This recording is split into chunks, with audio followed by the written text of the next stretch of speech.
Hi, this is Matthew once again coming to you from Human Rights House Foundation's office here in Geneva, where we've just come to the end of the 42nd session of the Human Rights Council. It's an opportunity to give you an update on a few of the key developments at the session, including an update on reprisals, an update on elections that are coming up for membership of the Human Rights Council, and finally to look at one of the countries that we've focused on during the session, Ukraine, with a particular focus on Crimea.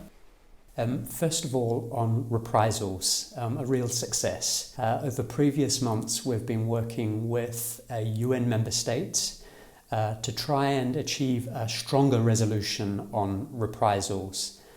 We saw such a resolution passed in the last couple of days of the Council session, and as a result, a strong message has been sent to the very highest levels of the United Nations to really be taking reprisals against human rights defenders who engage with the UN very seriously. It's a reminder to us that strong mechanisms exist for addressing reprisals against human rights defenders, and we will, of course, look to work with any partners who face reprisals because of their work with the UN.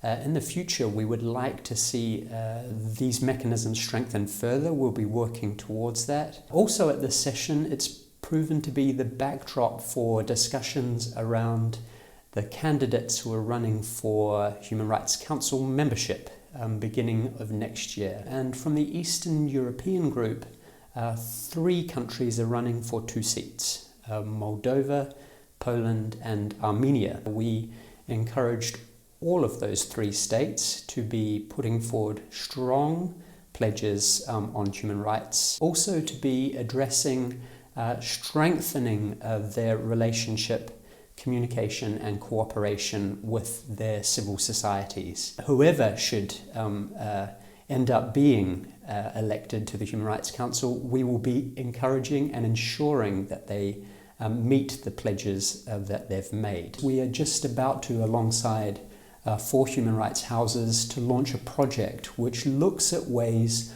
of taking membership of the Human Rights Council and building on opportunities for civil society to be better engaging and cooperating with their governments. And finally, we touched on the recent releases of political prisoners, and we encouraged in plenary the UN, and specifically the UN High Commissioner and the UN Monitoring Mission, to be taking particular care with those political prisoners who have been released, to be encouraging rehabilitation and access to Crimea, to family and to loved ones, and also not to forget those detainees, including Crimean Tatar activists, who remain in detention and in prison in Crimea and in Russia. And we received directly from the Deputy High Commissioner a pledge that